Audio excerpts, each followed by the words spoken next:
নমস্কার, সকলকে আন্তরিক প্রণাম ও শুভেচ্ছা।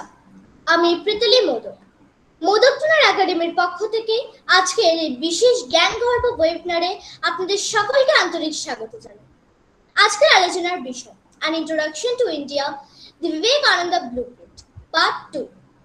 ভারতকে জানার ক্ষেত্রে স্বামী বিবেকানন্দের ভাবনা, তার জাতীয় চেতনা, মানব কল্যাণের আদর্শ এবং আধুনিক ভারতের রূপরেখা আজও সমানভাবে প্রাসঙ্গিক।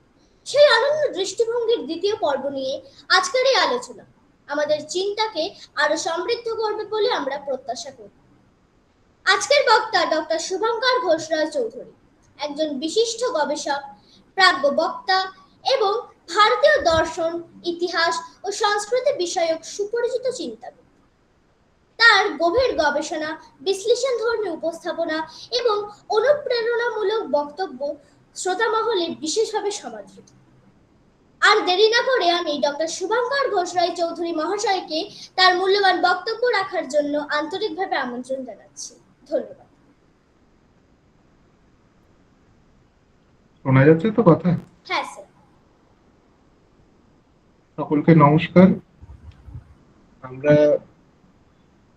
শেষ দিন স্বামীজির lectures from Colombo to Almora এই বইটিকে ঘিরে আমাদের আলোচনা শুরু করেছিলাম। আমরা বলেছিলাম এটা একটা বা দুটো। ইন্টারাপ্ট করছি শুভঙ্কর স্যার। হ্যাঁ বলুন। হ্যালো, হ্যাঁ বলুন। তো আপনার হ্যাঁ এরকম হয়ে আসছে কেন পিকচারটা? প্রীতিলি, প্রীতিলি স্যার আপনি কি আপনার মোবাইলটাকে অটো রোটেট এই ল্যান্ডস্কেপ হ্যাঁ ওইটাই আমি বলতে মনে হয়। আচ্ছা আচ্ছা আচ্ছা, ঠিক আছে, করছি।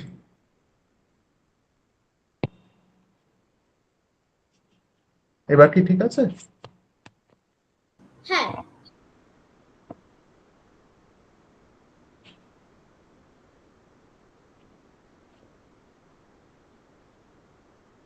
আশা করি এবার কোনো সমস্যা হবে না।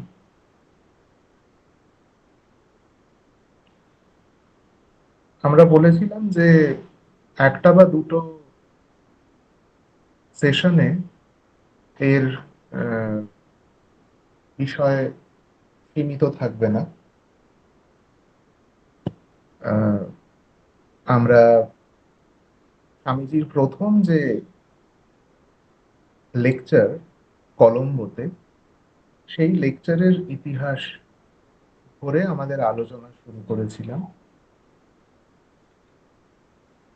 আমরা কয়েকটা পয়েন্টে একটুখানি ফোকাস করব বলে ঠিক করেছিলাম, যেই পয়েন্টগুলো এই আলমোড়ার কলম্বোর যে লেকচার সেখান থেকে উঠে আসে আমাদের কাছে। আমরা প্রথম পয়েন্টটা শেষ দিন আলোচনা করে সেখানে থেমেছিলাম। সেখানে আমরা বলেছিলাম যে কলম্বোর ওই লেকচারের একদম শুরুতে স্বামীজি আমাদের কাছে কয়েকটা কথা বলছেন। প্রথমে কথাটা আমি আবার একটুখানি পড়ি, একটা সূত্র ধরার জন্য, কারণ যেহেতু কিছুদিন বাদে বাদে আমরা মিলিত হই, আগের সেশনে যা আলোচনা হয়েছে সেটা থেকে একেবারে সঙ্গে সঙ্গে ইমিডিয়েটলি শুরু করা একটুখানি কঠিন। যদি আপনাদের কাছে এই লেকচারের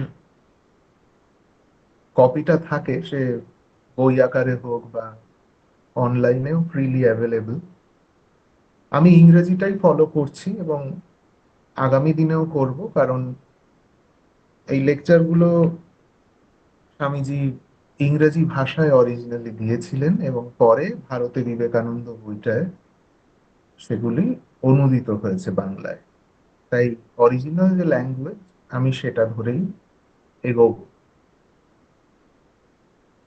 কলম্বোয় তার যে সম্ভাষণ, তার একেবারে শুরুতে স্বামীজি এক জায়গায় বলছেন, ideas after ideas have marched out from her. Her বলতে এখানে ভারতবর্ষের কথা বলছেন। but every word has been spoken with a blessing behind it and peace before it. We of all nations of the world have never been a conquering race, and that blessing is on our head, and therefore we live.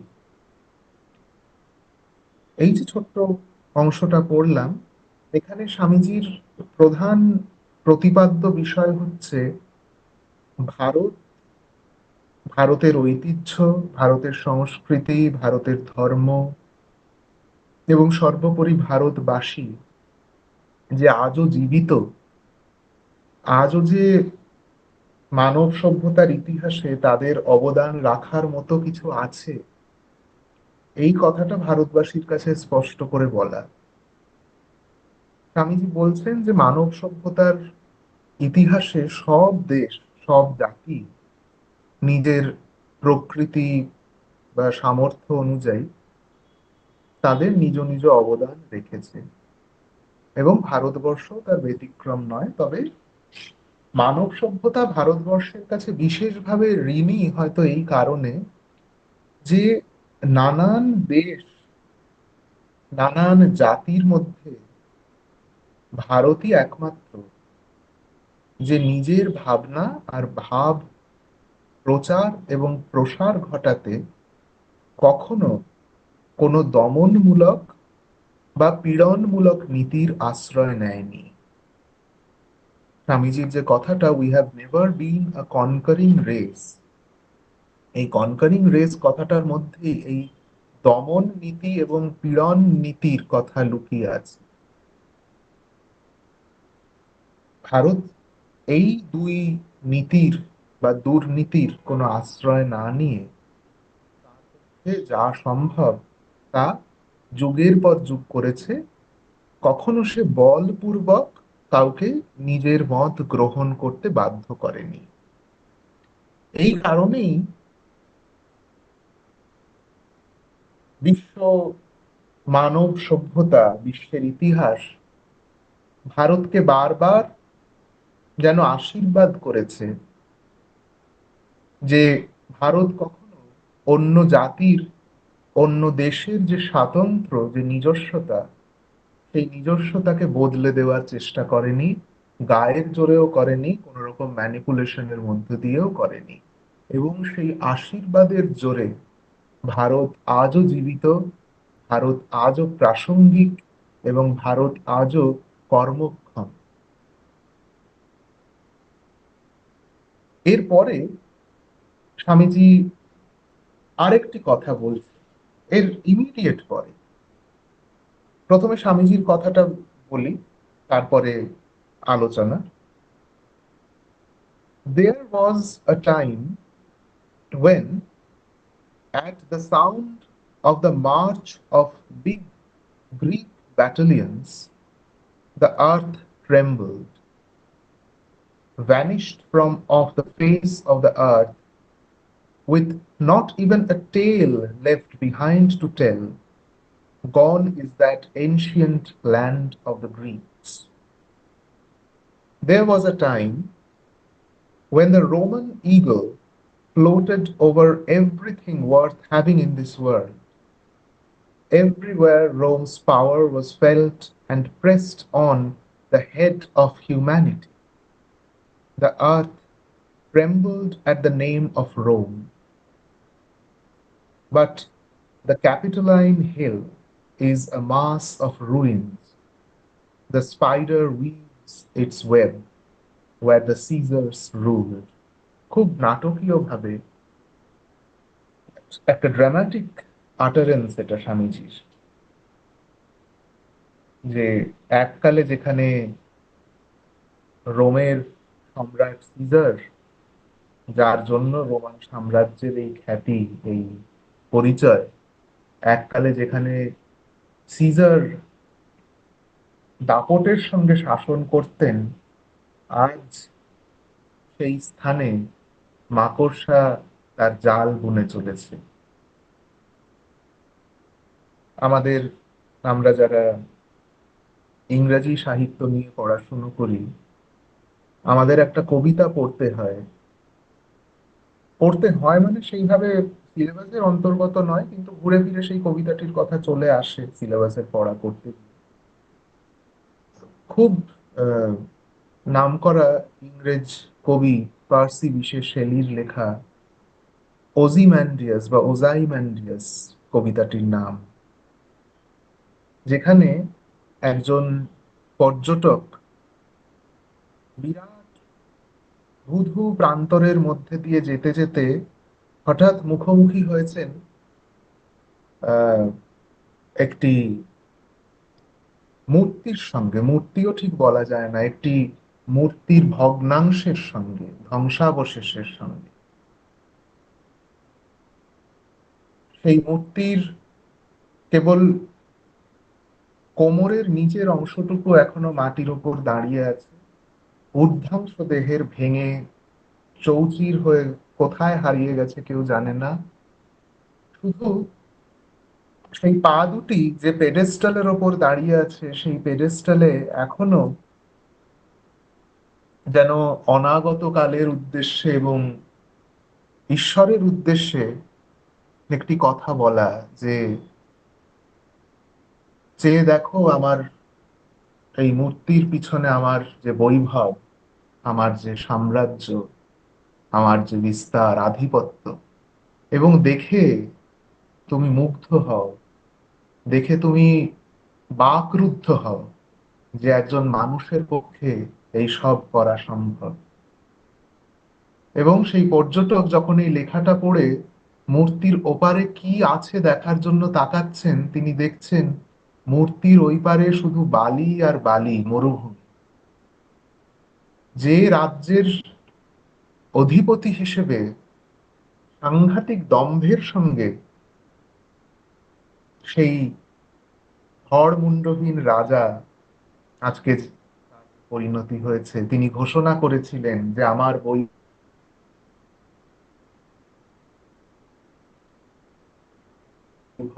আধিপত্যের দিকে আঁকাও বারুদ, শুধু বালি আর বালি, সমস্ত কিছুকে সময় গ্রাস করেছে।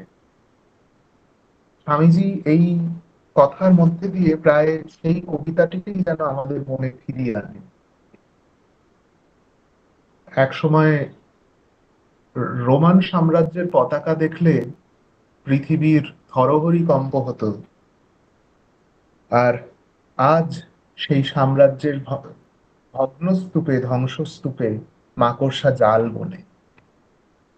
কাজেই ইতিহাসে এমন দেশ এবং জাতির উদাহরণ অনেক আছে যারা ক্ষমতা ও সেনাবাহিনীর জোরে অন্যান্য দেশ জয় করেছে এবং সেই বৈভব নিয়ে স্বল্প সময় বেঁচেছে এবং শেষকালে বিলীন হয়ে গেছে এই সময়ের গর্ভে। কিন্তু ভারতবর্ষের মতো এমন দেশের উদাহরণ সত্যি বিরল স্বামীজির মতে, যে কোনো দেশের উপরেই আধিপত্য বিস্তার করেনি এবং আধিপত্য বিস্তার না করেও সহস্রাব্দের পর সহস্রাব্দ সে বেঁচে আছে কেবল তার এই সহনশীলতা এবং গ্রহিষ্ণুতার জোরে।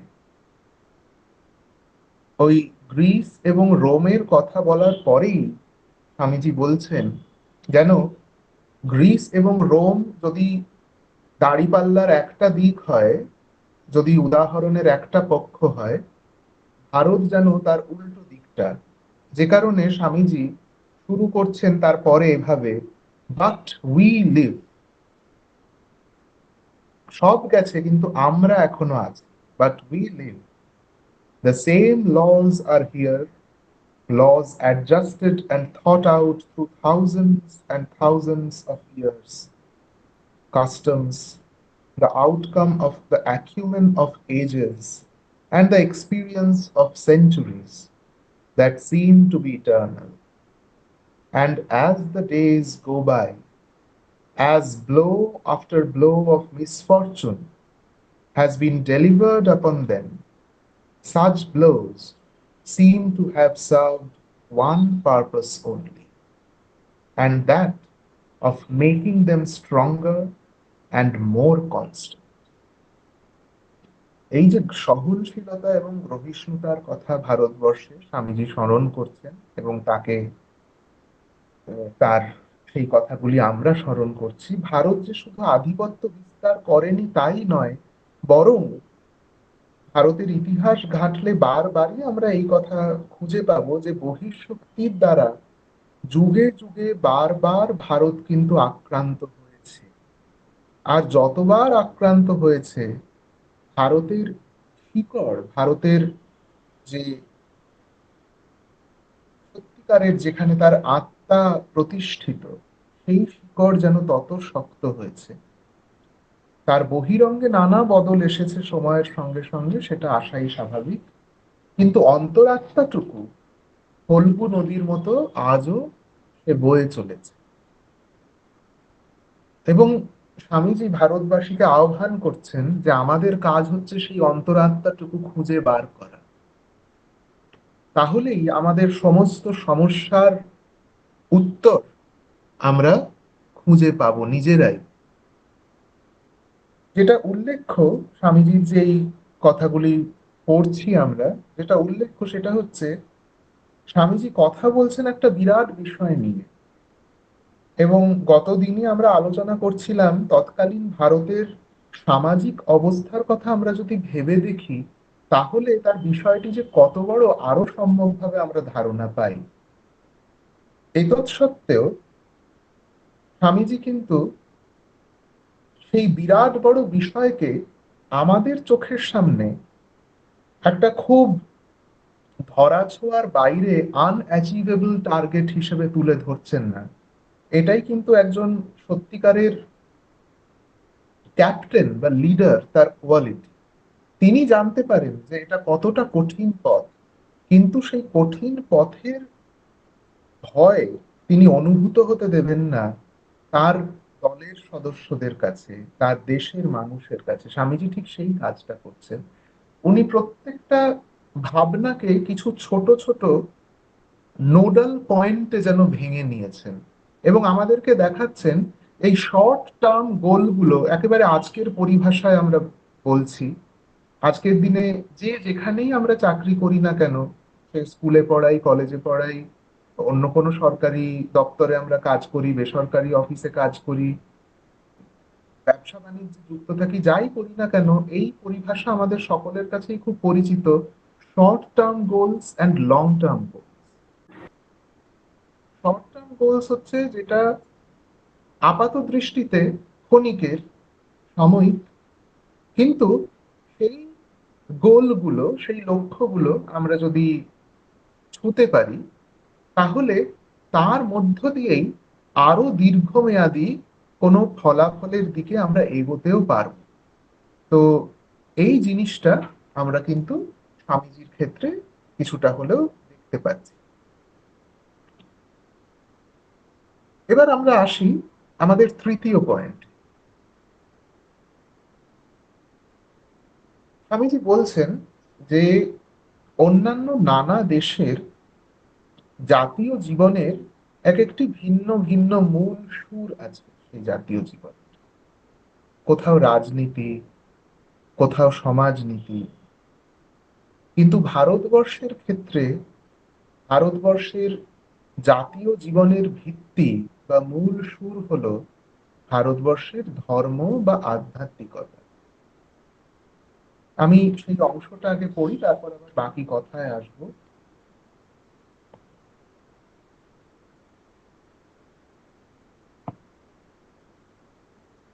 The other nations of the world, religion is one among many occupations of life. There is politics, there are the enjoyments of social life, there is all that wealth can buy or power can bring. There is all that the senses can enjoy.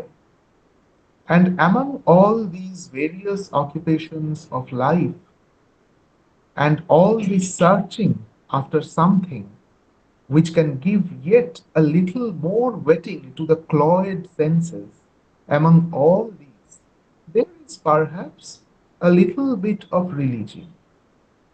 But here, খেয়াল করে দেখুন, স্বামীজি যখনই ভারতের কথা বলছেন তখনই যে কনজাংশনটার ব্যবহার করছে সেটা হচ্ছে বাট, অর্থাৎ আর সব একদিকে, আর ভারতের কথা এবার আমি বলছি। ঠিক আমরা ছোটবেলায় স্কুলে যেরকম বিজ্ঞানের উত্তর লেখার সময় ওই তফাৎ নির্ণয়, তফাৎ লিখতে বলা হতো, যখন পাতার মাঝখান দিয়ে একটা দাগ টেনে দুদিকে দুটো বিষয় পয়েন্ট করে করে লিখতে থাকতাম, স্বামীজি প্রায় সেই রকম ভাবে আমাদেরকে দেখাচ্ছেন। But here in India, religion is the one and the only occupation of life. বলতে কোনো রকম বাধা নেই, আজকের দিনে একবিংশ শতাব্দীতে দাঁড়িয়ে এই কথাটি সাংঘাতিকভাবে মিসলিডিং হয়ে ওঠার সম্ভাবনা জাগায়।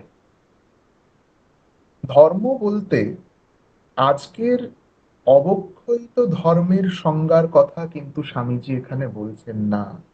আমরা অনেকেই যারা স্বামীজিকে পড়ছি তাদের কাছে এটা স্পষ্ট হয়ে গেছে এতদিনে, তবু ওই স্ট্যাটিউটারি ওয়ার্নিং এর মতো এই কথাগুলো ধর্মের কথা উঠলেই এখন বলে দিতে হয়, বিশেষত স্বামীজিকে নিয়ে যখন কথা বলি, যে কেবলমাত্র আজকের দিনে যেরকম ধর্ম বলতেই মন্দির, বিগ্রহ, রিচুয়ালিস্টিক ওয়ার্শিপ ইত্যাদির দিকে ফোকাসটা ঘুরিয়ে দেওয়ার একটা চেষ্টা চলে সমাজের সর্বস্তরে, কেবলমাত্র রিচুয়ালিস্টিক ওয়ার্শিপকে কিন্তু এখানে ধর্মের সাথে তুলনা করা হচ্ছে না।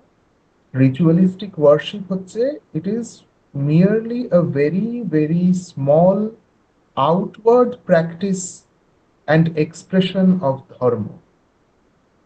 ধর্মের বহু অংশের একটি ছোট্ট অংশ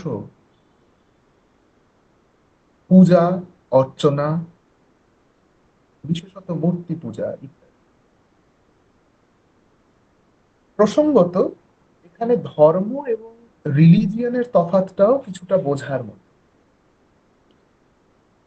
এব্রাহামিক রুট থেকে আসা যে কোনো অর্গানাইজড বা ইনস্টিটিউশনালাইজড যে রিলিজিয়ন, তাদের কথা কিন্তু স্বামীজি এই বক্তৃতায় বা ওনার অন্যান্য বক্তৃতাতেও যখন ভারতকে নিয়ে উনি বলছেন, উনি কিন্তু এদের কথা বলছেন না। যেখানে একটি নির্দিষ্ট ইষ্ট আছেন, একজন নির্দিষ্ট ইষ্ট আছেন, একজন নির্দিষ্ট প্রবক্তা আছেন সেই ধর্মের, এবং একটি নির্দিষ্ট ধর্মগ্রন্থ আছে, এরকম ধর্মের কথা স্বামীজি বলছেন না। ভারতের ধর্ম বলতে স্বামীজি বোঝাচ্ছেন যা আমাদের জীবনকে ধারণ করে, আমাদের এই ক্ষুদ্র সত্তাকে বিশাল ব্রহ্মাণ্ড সত্তার সঙ্গে যুক্ত করে, তাই ভারতের ধর্ম। ভারতবর্ষে ধর্ম কথাটি রেফার করে কিছু এথিক্যাল এবং মরাল প্রিন্সিপালসকে, যাকে বলা হয়, প্রিন্সিপাল গুলো হচ্ছে প্রি এক্সিস্টেন্ট বা ইটার্নাল। অর্থাৎ মানুষ বা জীবজগৎ সৃষ্টির আগে থেকে এই ভাবগুলি পৃথিবীতে উপস্থিত, এবং যুগে যুগে মানুষ যেসব সত্য উপলব্ধি করে নিজেকে সংকীর্ণতা এবং অজ্ঞানতা থেকে মুক্ত করেছে, এক হয়ে গেছে বিশ্ব সত্তার সঙ্গে, তাই হচ্ছে ধর্ম। এই যে সত্যগুলো যা মানুষ যুগে যুগে উপলব্ধি করেছে, মানুষ যখন থাকবে না তখনও এই সত্যগুলি একইভাবেই থাকবে, ধারণা রূপে, চেতনা রূপে অপেক্ষমান হয়ে থাকবে, যে আবার কেউ হয়তো এসে তাকে নিজের মনে ধারণ করবে। কারণ এগুলো ইন্ডিপেন্ডেন্ট অফ হিউম্যান ইনভলভমেন্ট। মানুষের থাকা না থাকায় সত্যের, ধর্মের কোনো পরিবর্তন হয় না, কোনো অপলাপ হয় না। মানুষ কিছু নিয়মের সৃষ্টি করে, যা সত্যের থেকে ভিন্ন অনেক সময়। কাজে মানুষের উপলব্ধি করা এই সত্যগুলি সংকলিত হয়েছে যেই শাস্ত্রে, তাকে আমরা বলছি বৈদিক শাস্ত্র। দুটি ভাগ, যদি মানে খুব রাফলি আমি বলার চেষ্টা করি, দুটি ভাগ, বেদ এবং বেদান্ত, কর্মকাণ্ড এবং জ্ঞানকাণ্ড। এর মধ্যে বেদান্ত বা জ্ঞানকাণ্ড হলো core philosophical truth of the Indian religion, Indian spirituality, যার উপর ভারতের জাতীয় জীবন প্রতিষ্ঠিত। এবং বেদান্তে কথিত সেই ধর্মের কথাই কিন্তু এখানে স্বামী বিবেকানন্দ বলছেন। এইটা যেন আমাদের কাছে, এবং 1897-এর 15ই জানুয়ারি যখন স্বামীজি এই কথাগুলো বলছেন, তখন উপস্থিত সেই জনসাধারণের কাছে স্পষ্ট যেন হয়ে যায় যে ধর্ম বলতে তিনি কি বলতে চাইছেন। তখনও যেন কেউ ধর্ম বলতে কিছু ভুল না বোঝে, এইদিকে স্বামীজির নজর ছিল।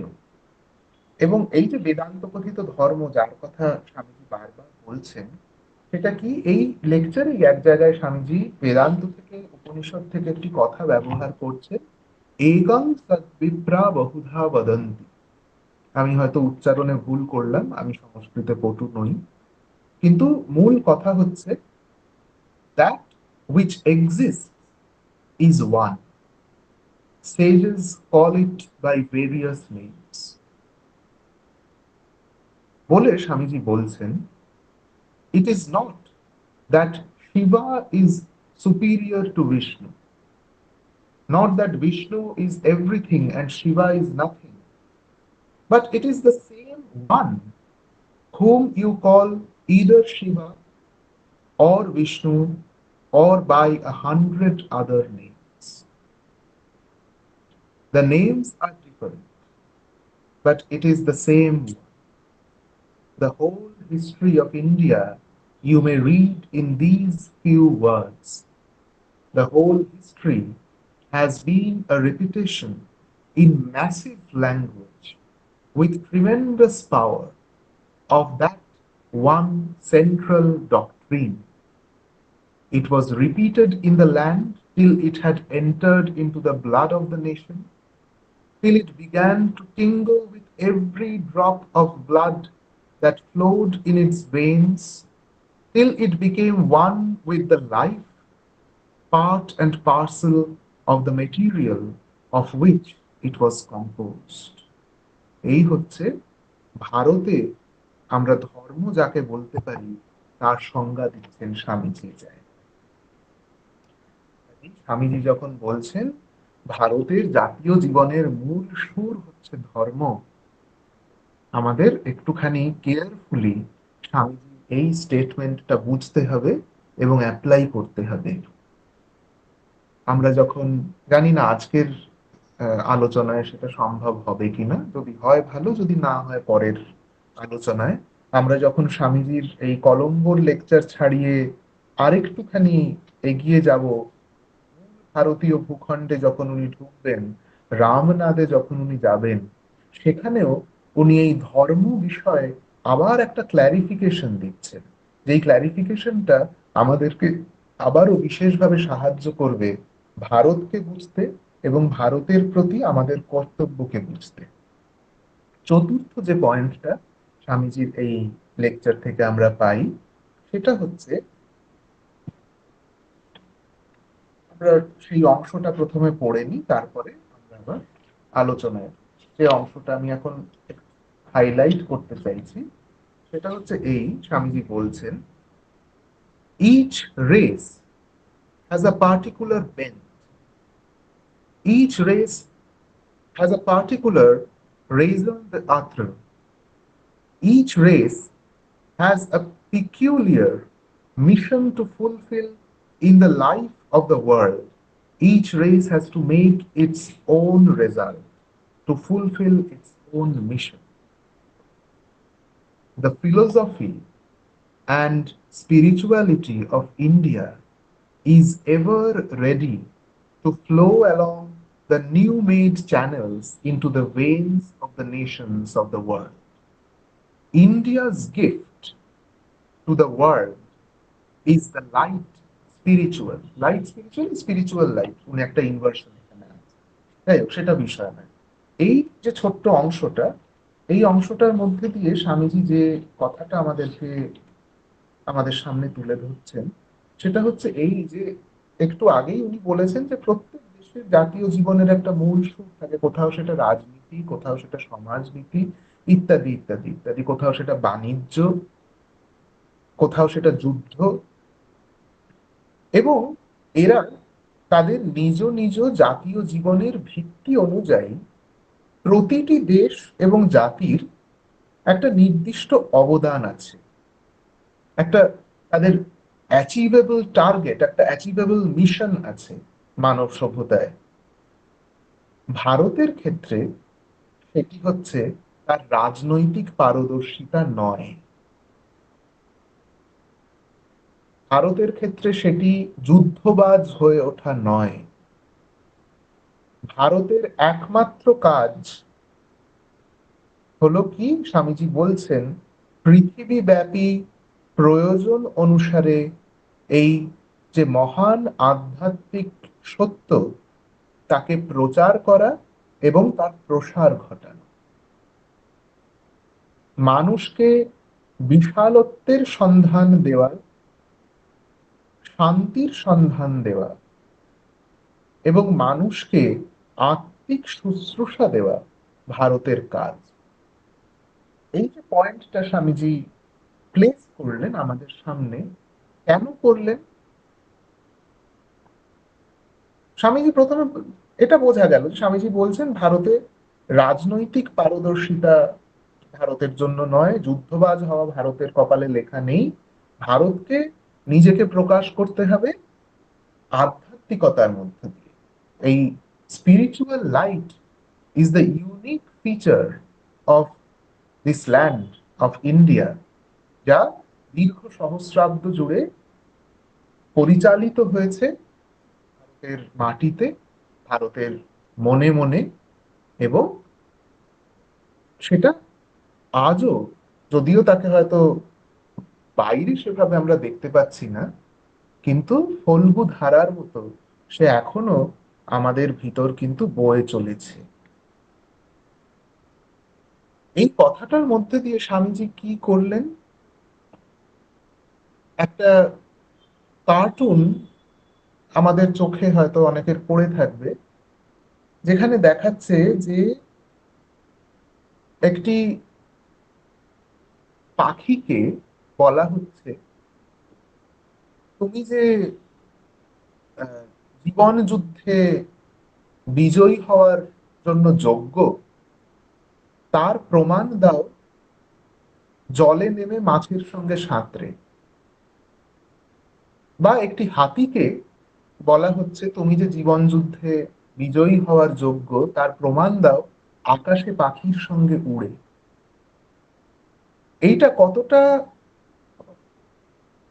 অবান্তর তুলনা, আমরা কথাটা শুনলেই বুঝতে পারি, আমরা হেসে ফেলি নিজেদের মনে, যে হাতি আকাশে যদি পাখির মতো ওড়ে তাহলে তো সুকুমার রায়ের সেই লেখাগুলো সত্যি হয়ে যাবে।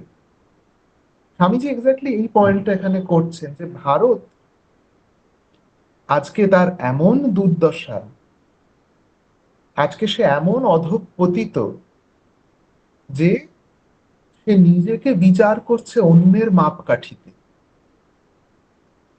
ভারত আজ বিচার করছে সে যুদ্ধে যথেষ্ট দড় কিনা, এবং সে যখন দেখছে সে যুদ্ধে দড় নয়, তখন সে মনে করছে সে বুঝি সব কিছুরই অযোগ্য।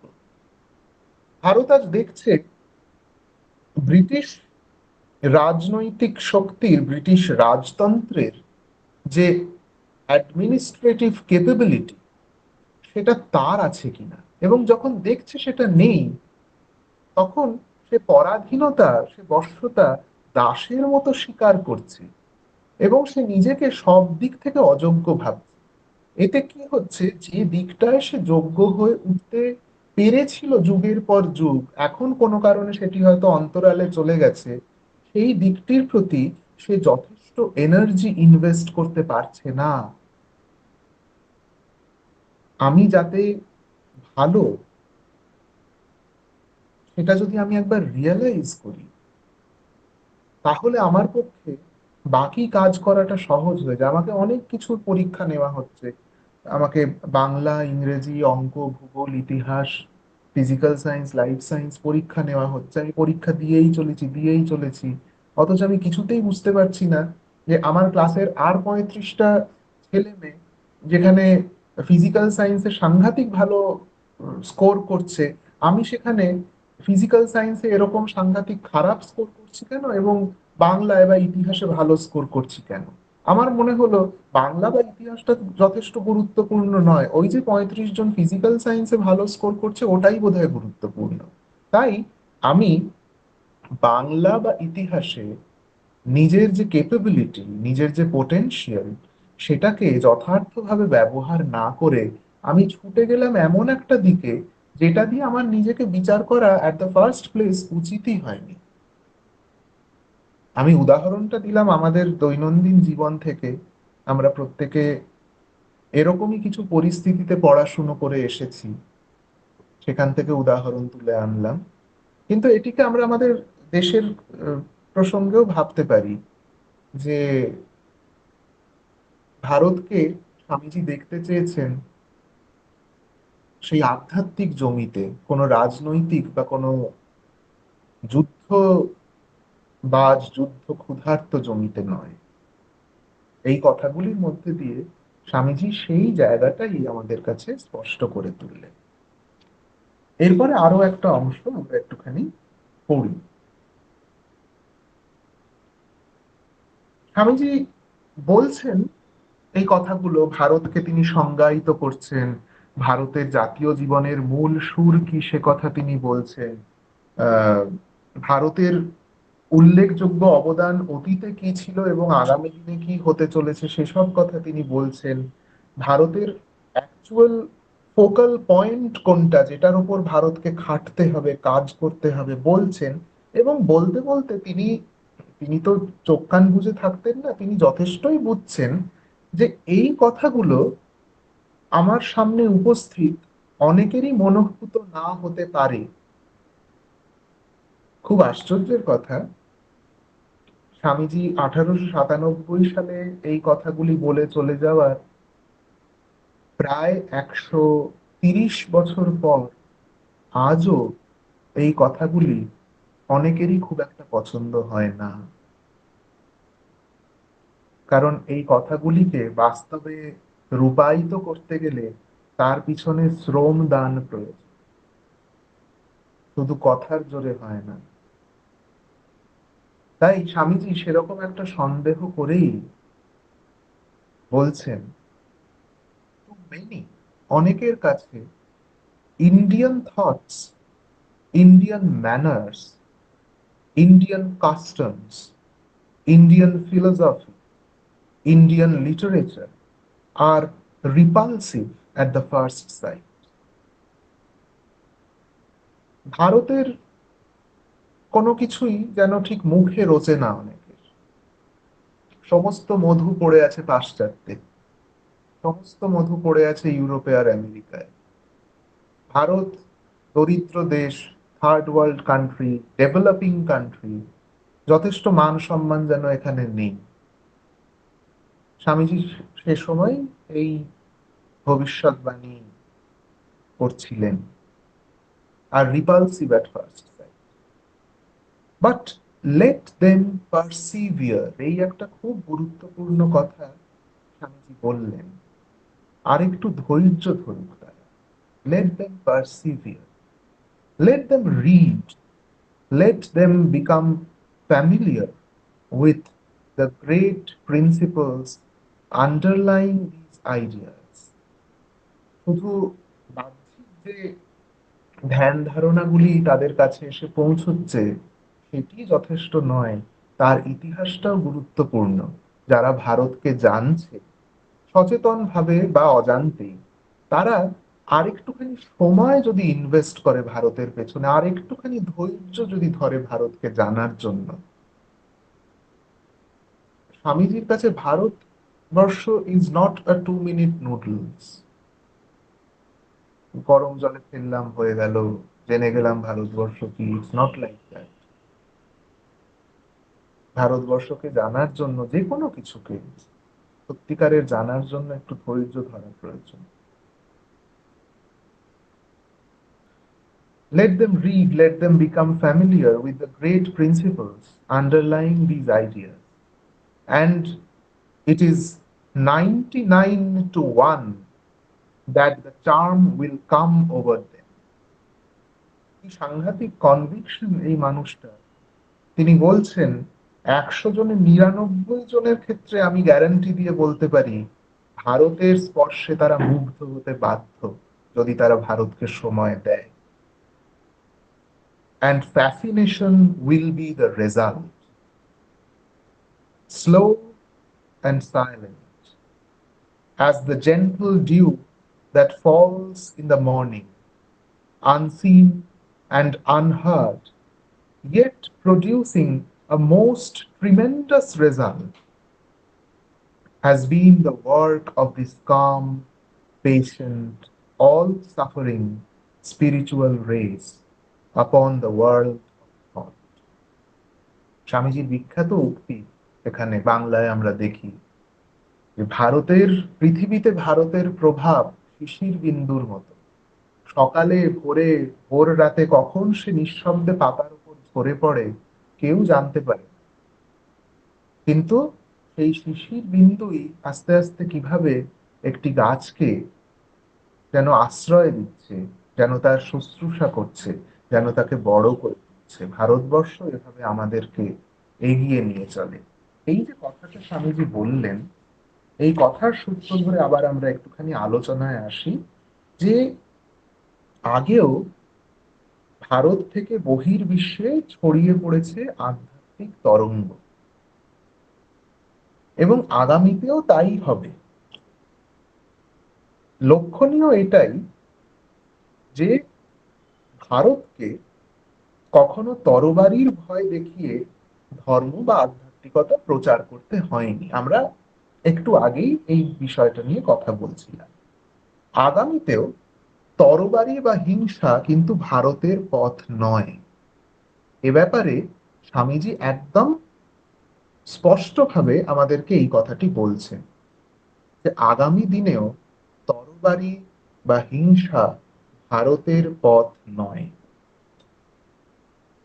ভারতীয় দর্শন, ভারতীয় সাহিত্য, ভারতের আচার আচরণ প্রথম দর্শনে যথেষ্ট ফ্যাশনেবল হয়ে ওঠে না অনেকের কাছে, আজ আরো বেশি করে।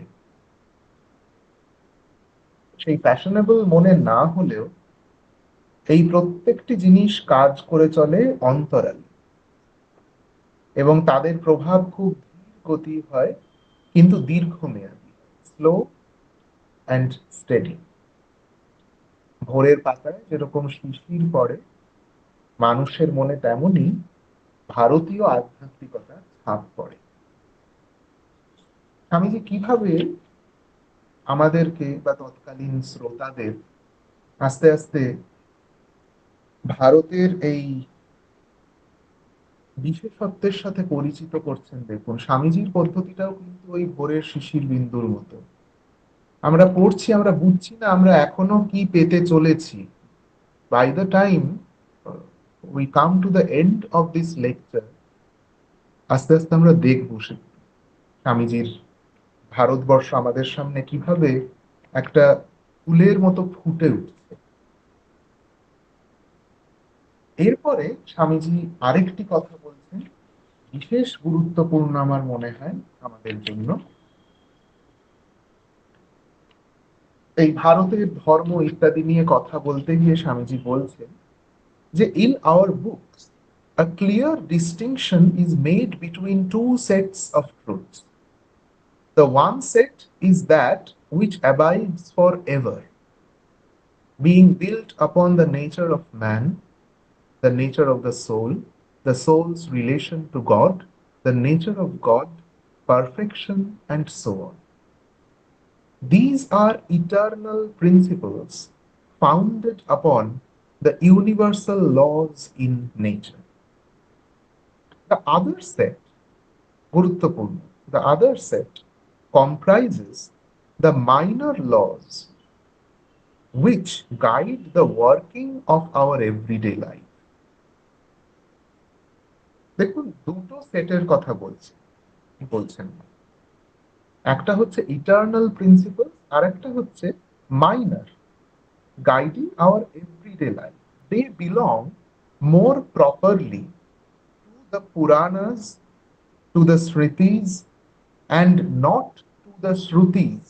Shruti অর্থে বেদ, বৈদিক শাস্ত্র, কোর বেদাস বলে যাদের বলা হয়। These have nothing to do with the other principles বলতে the eternal principles. Even in our own nation, these minor laws have been changing all the time. Very, very important to understand today's India. আজকের দিনে ভারতে যখনই ভারতের সনাতন ধর্ম নিয়ে নানা রকম কথা হয়, এই সনাতন বোঝাতে অনেক ক্ষেত্রেই একটুখানি যদি গভীরে যাওয়া যায় কোনো একটি কথাকে নিয়ে, দেখা যাবে সেগুলি উঠে আসছে কোনো না কোনো স্মৃতিশাস্ত্র থেকে। স্মৃতিশাস্ত্র একটি বিশেষ সময়ে সামাজিক কিছু নিদান। সময় বদলে গেছে, সমাজ বদলে গেছে, কাজেই সেই নিদানও যে স্বাভাবিক অর্থে বদলাবে এটা বলার অপেক্ষা রাখে না। অন্যদিকে শ্রুতি শাস্ত্রে যা কিছু আসছে তা কালোত্তীর্ণ এবং সমাজের সাময়িক নিদানগুলিকে পেরিয়ে সে আরো ইউনিভার্সাল হয়ে ওঠে। স্বামীজি বলছেন এখানে, these have nothing to do with other principles. Even in our own nation, these minor laws have been changing all the time. Customs of one age, of one yuga, have not been the custom of another. And as yuga comes after yuga, they will still have to change. Great rishis will appear and lead us to customs and manners that are suited to new environments. আমার অন্তত ভাবতে খুব অবাক লাগে, বিস্মিত হই যে সেই সময় দাঁড়িয়েও স্বামীজি এ বিষয়ে অত্যন্ত সচেতন ছিলেন যে আধ্যাত্মিকতার নামে, ধর্মের নামে ভারতে অনেক গাঁজাখুরি জিনিস প্রচারিত হয়। নির্বিচারে সেই সব কিছুর প্রচার যদি আমরা শুরু করি, তাহলে অনেক ক্ষেত্রেই সেটা মানে কোনো এক সময়ের কোনো নিদান কোন রকম ভাবনা চিন্তা না করে আজকের দিনে যদি প্রচারিত হয়, এটা সেই একটা শীত প্রধান দেশ থেকে গ্রীষ্ম প্রধান দেশে গিয়েও সোয়েটার পরে বসে থাকার মতো একটা ব্যাপার। কাজে তো লাগবেই না, উল্টে আরো বিতৃষ্ণা জন্মাবে, আরো খারাপ ধারণা তৈরি হবে জায়গাটা সম্বন্ধে। তাই বোঝা প্রয়োজন যে কোন কোন কথা প্রচারযোগ্য আর কোন কোন কথা বর্জনীয়। বর্জনীয় শুনলেই আমাদের ভেতর একটা সাংঘাতিক রেজিস্ট্যান্স তৈরি হয়, বাবা এতদিনের ঐতিহ্য তা বর্জনীয়। স্বামীজি কিন্তু এই জায়গায় আজকের কোট আনকোট আধুনিক মানুষদের মতো গোঁড়া ছিলেন না, আধুনিক মানুষদের চেয়ে একটু বেশি উদার ছিলেন। আধ্যাত্মিকতা ভারতীয় জনজীবনে দুটো উপায় এসেছে, একটা হচ্ছে শ্রুতির মাধ্যমে আর একটা হচ্ছে স্মৃতি বা পুরাণের মাধ্যমে। এর মধ্যে স্মৃতি ও পুরাণ হচ্ছে যুগোপযোগী। যে যুগে তাদের সৃষ্টি, সে যুগের সমাজে তাদের প্রতিফলন ছিল বলেই তারা সাহিত্যেও প্রতিফলিত হয়েছে। কিন্তু শ্রুতি ওই যেটি বলছিলাম যে কালোত্তীর্ণ সত্যের সংকলন। এমনকি স্বামীজি এও বলছেন যে কোথাও যদি শ্রুতি এবং স্মৃতিশাস্ত্রের বিরোধ হয়, তবে শ্রুতি সেখানে স্বীকৃতি পাবে, মান্যতা পাবে, এবং স্মৃতি বর্জিত হবে, বর্জনীয় বলে তাকে ধরা হবে।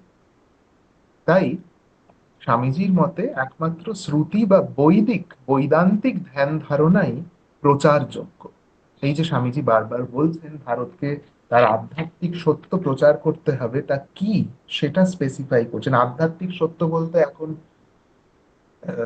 ওই ঠাকুরের প্রসঙ্গ চলে আসে যে বালি আর চিনি একসাথে আছে, আমাদের কাজ চিনিটা বেছে নেওয়া। আমরা যদি বালি চিনি সবই বিক্রি করতে শুরু করি আর লোককে বলি এই পুরোটাই চিনি, তাহলে তো একটা খুব বাজে ব্যাপার হয়। স্বামীজি ওই ভাগটুকু করার কথা বলছেন বালি আর চিনির মধ্যে। আচ্ছা, আর শেষ একটা দুটো পয়েন্টের কথা আমরা বলবো যে এখান থেকে আমরা পাই। একটা জায়গায় এর এর কিছুটা পরে স্বামীজি বলছেন, অলরেডি সেই অংশটা আমরা একবার উল্লেখ করেছি, যেখানে স্বামীজি কথিত ধর্মের কথা আমরা বলছিলাম, ওই একং সদ বদন্তি বলে যে অংশটার কথা স্বামীজি আমাদের চোখের সামনে তুলে ধরছেন, যে ভারতে বারবার উচ্চারিত হয়েছে সেই বিশেষ কথা যে মূলের সমস্ত কিছুই এক, তাকে বিভিন্ন নামে বিভিন্ন সময় বিভিন্ন ধর্মাবলম্বী মানুষেরা ডেকে থাকে বলে বলছেন, all the various sects apparently hopelessly contradictory, yet living in such harmony. You may be dualist and I may be a monist. You may believe that you are the eternal servant of God, and I may declare that I am one with God Himself. Yet both of us are religious. How is that possible?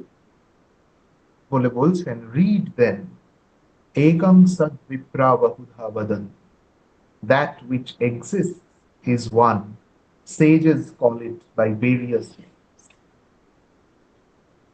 এই কথার মধ্যে দিয়েও ওই বৈদান্তিক ধ্যান ধারণার প্রচার আমাদেরকে কি দিতে পারে সেটা ক্রমশ স্বামীজি আমাদের কাছে পরিষ্কার করে দিচ্ছেন। শান্তিপূর্ণ সহাবস্থা, যেটা সেই সময়, আজকের দিনে, আগামী দিনে একটা মানে ইটার্নাল চাহিদা আমাদের জীবন, যে একটু শান্তিপূর্ণ জিনিস আসুক জীবন, একটু শান্তি আসুক। এত অসহিষ্ণুতা, এত হিংসা, এত প্রতিহিংসা পরায়ণ মনোভাব দেখতে দেখতে আমরা তো ক্লান্ত হয়ে যাই। সেখানে শান্তির কথাই স্বামীজি একভাবে বলেন, রবীন্দ্রনাথ একভাবে বলেন, তার আশু প্রয়োজন এই পৃথিবীর। ঠিক কোন বৈদান্তিক ধারণা আমাদের এই শান্তিপূর্ণ সহাবস্থানের পথে এগিয়ে নিয়ে যায়? ওই যেই কথাটা বারবার স্বামীজি বলছেন, একং সদ বিপ্রা বহুধা বদন্তি। উপনিষদে উচ্চারিত এই সত্যের মধ্যে কি নিহিত আছে? সহিষ্ণুতা এবং গ্রহিষ্ণুতার বীজ। সহিষ্ণুতা অর্থাৎ টলারেন্স, এবং শুধু সহিষ্ণুতা যথেষ্ট নয়, টলারেট করে নেওয়ার মধ্যে একটা সহ্য করে নেওয়া, হ্যাঁ ভালো লাগছে না কিন্তু কি আর করা যাবে, মেনে নিচ্ছি ধরনের ব্যাপার আছে। তাই তারপরে আসে গ্রহিষ্ণুতা, not only tolerance but acceptance. শিকাগোয় ধর্ম মহাসভার মঞ্চে 11ই সেপ্টেম্বর দাঁড়িয়ে প্রথম যে কয়েকটি বাক্য বিবেকানন্দ উচ্চারণ করেছিলেন, তার মধ্যে বলেছিলেন, আমরা সেই দেশের সেই ধর্মের মানুষ যারা কেবলমাত্র ইউনিভার্সাল টলারেন্সে বিশ্বাস করি না, ইউনিভার্সাল অ্যাকসেপ্টেন্সে বিশ্বাস করি। আমরা কেবলমাত্র স্থান দিই না, আমরা গ্রহণও করতে জানি। এই যে গ্রহিষ্ণুতা, বিভেদকামী পৃথিবীতে এই গ্রহিষ্ণুতার বীজ ছড়িয়ে দেওয়া। একদম শেষ অংশে আমরা আসি এই আলোচনার, এবং আজকের আলোচনার।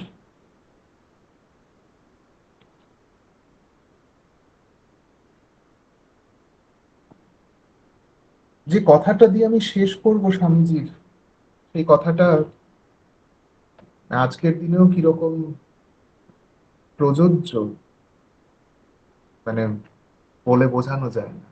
বলছেন শেষ দিকে, it is impossible that all difference can cease. সমস্ত বিভেদ মুছে যাবে এক প্রকার অসম্ভব, হতেই পারে না। ইট মাস্ট এক্সিস্ট, কথাটা খেয়াল করুন, মাস্ট বলছেন। বৈপরীত্য, বৈষম্য, বিভেদ থাকবেই, থাকতে হবে তাকে। উইদাউট ভেরিয়েশন লাইফ মাস্ট সিজ। এটা স্বামীজির একটি বিশেষ ভাবনা, তার নানা বক্তৃতায় ফিরে ফিরে আসে যে যদি পৃথিবীতে জীবনে ভালো এবং মন্দের মধ্যে এই ফ্রিকশনটা না থাকে, তাহলে পৃথিবী অচল হয়ে যাবে। সব ভালো পৃথিবীর জন্য খুব সাংঘাতিক বড় সুরাহা হতে পারে না। উইদাউট ভেরিয়েশন লাইফ মাস্ট সিজ।